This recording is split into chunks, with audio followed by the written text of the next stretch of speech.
Today, take you to a world just discovered by Chinese scientists. A super-Earth. A discovery that electrified the global astronomical community.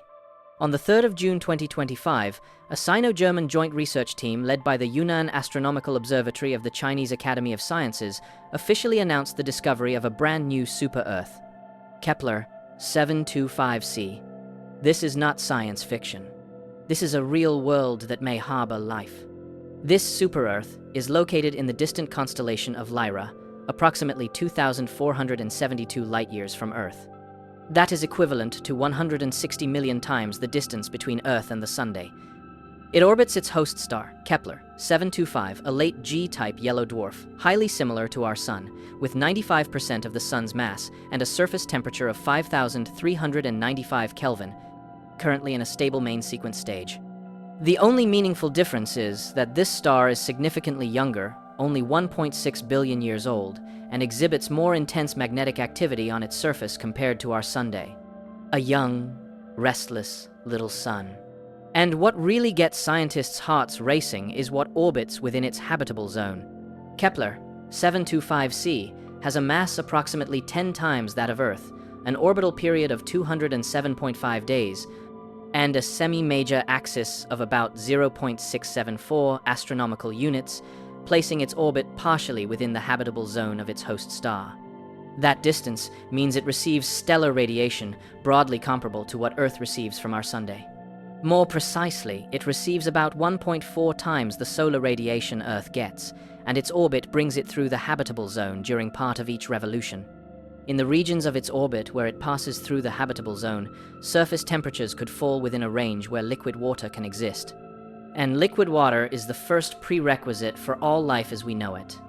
Now, a critical caveat that the script must be honest about. Scientists currently consider Kepler 725c likely to be either a mini-Neptune with a dense hydrogen atmosphere or a Hycean world, a planet with subsurface oceans beneath a hydrogen-rich envelope, rather than a rocky, Earth-like surface world. Its surface conditions and internal composition remain unconfirmed. Habitability is a possibility, not yet a certainty. What is certain is how remarkable the discovery process itself was. Kepler 725c's signal is so weak, and its orbit so long, that traditional detection methods simply could not reach it.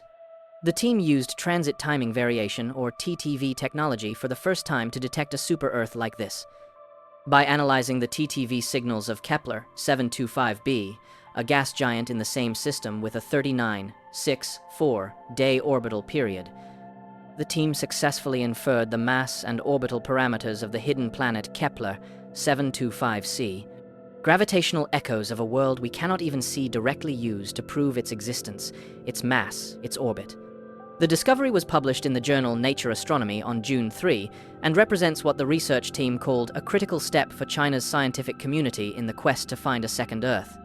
To further investigate the possibility of life, scientists are planning to use the James Webb Space Telescope to analyze the atmospheric composition of Kepler 725c in depth.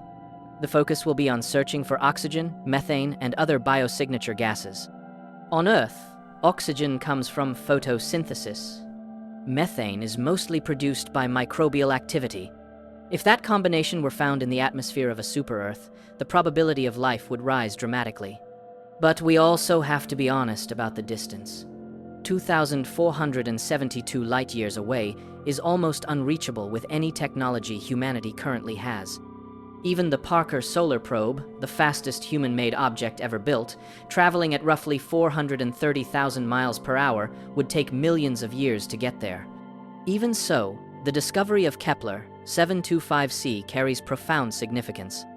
It demonstrates the potential of the TTV technique to detect low-mass planets in the habitable zones of Sun-like stars, opening a new observational window into the structure of planetary systems at distances that were previously invisible to us. It breaks the old assumption that habitable zone planets are rare. It tells us that the Earth is not alone in the universe. Quiet, temperate worlds that could support life may be far more common than we ever imagined. And it keeps alive the question humanity has asked for millennia. Are we really alone in the universe?